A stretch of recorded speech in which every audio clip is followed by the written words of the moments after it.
Berikut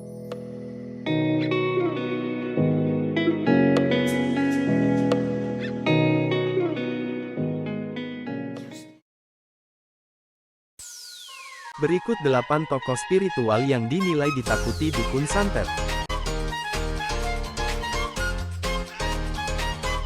Di urutan pertama yaitu Ustadz Ujang Bustami. Nama Ustadz HM Ujang Bustami banyak dibicarakan di YouTube. Unggahan videonya selalu ditonton jutaan orang. Ujang Bustami adalah pemimpin padepokan anti galau di Cirebon, tepatnya di Desa Sinarancang Kecamatan Mundu Kabupaten Cirebon.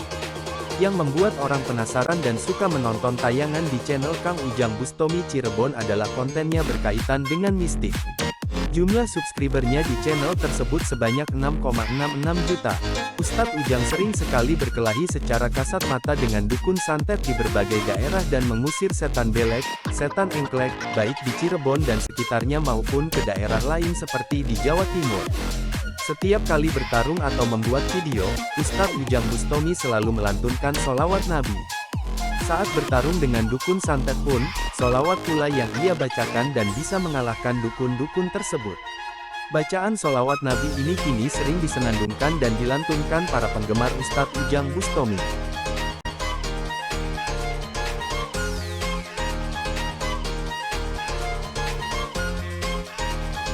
Selanjutnya adalah Mamas Karyo. Mamas Karyo merupakan seorang guru spiritual yang mengasuh Padepokan Sendang Sejagat. Padepokan Sendang Sejagat ini berada di Dusun Kepala Sungai Dua, Desa Sukamulya, Kabupaten Langkat, Sumatera Utara. Mamas Karyo mendirikan padepokan bermula dari kegemarannya memberikan sedekah kepada anak yatim dan suka menolong warga yang sedang mengalami kesulitan. Hal ini yang menjadikan motivasi dirinya untuk membentuk padepokan yang diberikan nama Sendang Sejagat. Tidak berbeda dengan Kang Ujang, Mamas Karyo juga dikenal warganet melalui dunia maya di YouTube. Channelnya yang bernama Mamas Karyo saat ini sudah disubscribe sebanyak 1,17 juta warganet. Mamas Karyo sangat digandrungi warganet saat menyembuhkan sejumlah pasiennya yang terkena sihir dan santet. Ia juga aktif dalam melawan dukun santet, seperti video yang sering dibagikan dalam channel YouTube-nya.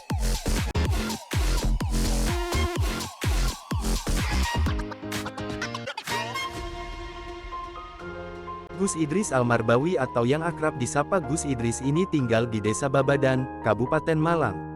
Gus Idris ini juga sangat dikenal oleh warganet melalui akun Gus Idris Official atau GOI dengan jumlah subscriber sebanyak 1,5 juta warganet.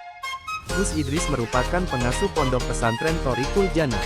Pondok pesantren ini berada di rumahnya yang terletak di bawah lereng Gunung Katu dan Gunung Kawi. Gus Idris sering melakukan pengobatan non-medis bagi pasien yang terkena sihir dan santet. Gus Idris baru menekuni konten YouTube Gus Idris Official Channel saat pandemi COVID-19 terjadi. Dalam aksinya ini Gus Idris sering dibantu Kiai Rodiallah, ayah kandungnya sendiri. Kabarnya pengikut konten kreatif Gus Idris ini sangat suka ketika sedang menyaksikan melawan dukun santet.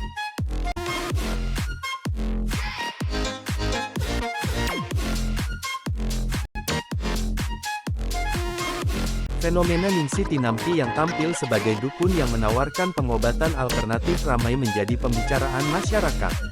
Pasalnya, kegiatan pengobatan yang dilakukan mengikuti perkembangan dunia digital. Ningsih Tinampi melalui channel YouTube-nya kerap menampilkan video yang memperlihatkan bagaimana ia melakukan pengobatan kepada pasiennya. Dari beberapa video, Ningsih Tinampi terlihat melakukan pengobatan untuk pasien yang terkena pengaruh santet di dalam tubuhnya. Ia kerap tampil dalam video seolah sedang menginterogasi makhluk halus. Dari beberapa judul videonya, juga menarasikan bahwa dirinya tengah melawan dukun santet. Akun YouTube Ningsih Tinampi pun, hingga kini memiliki pengikut lebih dari 3,3 juta subscriber. Beberapa postingan yang diunggah oleh beberapa YouTuber lain juga menunjukkan bagaimana dukun dari Jawa Timur ini memiliki jumlah pasien yang banyak jumlahnya. Fenomena pengobatan alternatif yang ramai dikunjungi masyarakat sebenarnya bukan kali ini saja terjadi. Sekitar tahun 2009, Indonesia juga dihebohkan oleh Ponari, dukun cilik yang ketika itu dipercaya bisa menyembuhkan melalui air yang dicelup dengan batunya. Saat itu orang berbondong-bondong untuk datang ke lokasi di mana Ponari berada guna mencari kesembuhan. Fenomena Ponari dan Ningsih Tinampi menunjukkan, bagaimana sebagian masyarakat masih mempercayai pengobatan alternatif dari ahli supranatural ataupun dukun. Bahkan, di tengah zaman yang semakin modern dan perkembangan internet semakin handal, dukun masih begitu digandrungi.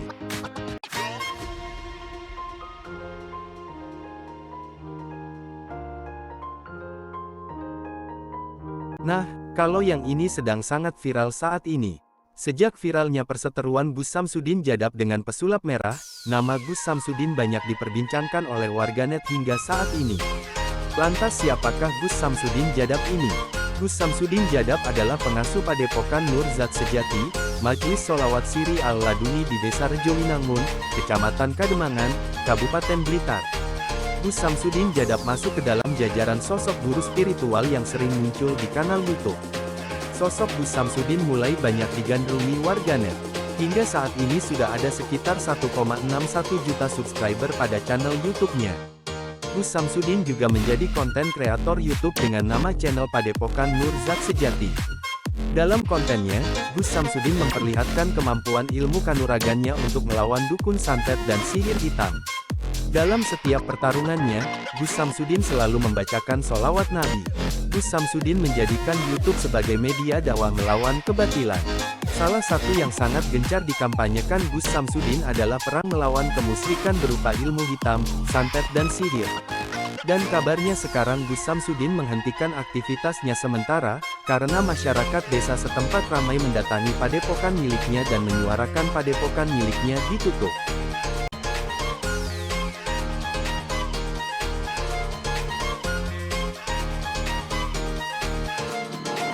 Sudah tidak asing lagi dengan sosok yang satu ini.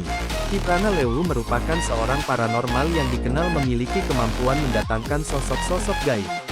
Ki Pranalewu pun terlihat di kanal YouTube-nya sering mengunjungi tempat angker yang menurut warga sering terlihat sosok gaib. Dalam salah satu video di kanal YouTube-nya, Ki Pranalewu terlihat mengunjungi salah satu tempat angker bersama timnya. Seperti biasa, Ki Pranalewu bersama timnya melakukan doa terlebih dahulu sebelum melakukan penelusuran. Banyak interaksi gaib pun ia dapatkan bersama timnya. Selain mengunjungi tempat angker, pada salah satu video di kanal YouTube-nya juga memperlihatkan aksi Ki Prana saat melawan dukun santet. Aksinya itu pun banyak mengundang beragam tanggapan oleh warganet.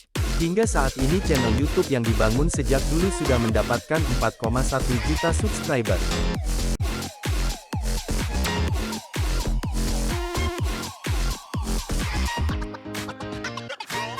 Selanjutnya di urutan ke-7 ada Gus Nur Syamsun atau GNS yang juga sering melakukan live streaming atau siaran langsung saat mendatangi para dukun.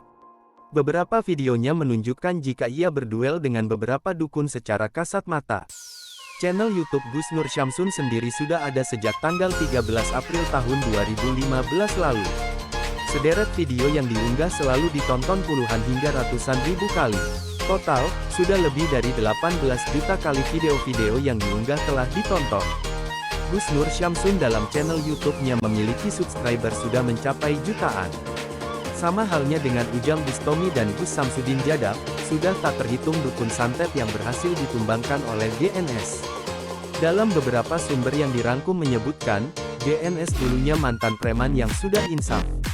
Ia pun merupakan keturunan Raden yang diturunkan dari sang ayah. Hanya saja, ia sengaja menyembunyikan itu semua. Nama kecil Gus Nur Syamsun bernama Suryo Cahyono hingga mendapatkan nama Nur Syamsun dari Romo Kiai Ma'ruf Amin, yang sekarang menjabat Wakil Presiden Indonesia. Dalam setiap aksinya, GNS juga memiliki ajian sholawat pamungkas, Lihom Satun, yang sering dilantunkan sebelum menggebek dukun santet.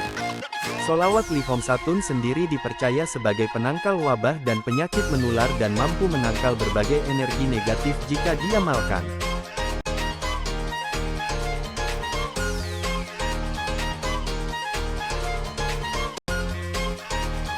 Dan di urutan terakhir yaitu Ki Sambung Roso. Jika mendengar konten kreator mungkin tak asing lagi bagi kita, tetapi yang satu ini biasa dikenal sebagai konten kreator spiritual, begitulah ia dikenal. Sampai saat ini subscriber di channel YouTube miliknya sudah mencapai 1 juta lebih. Konten kreator spiritual Ki Sambung Roso mengangkat edukasi spiritual dalam giatnya mengajak masyarakat untuk kembali ke jalan Allah.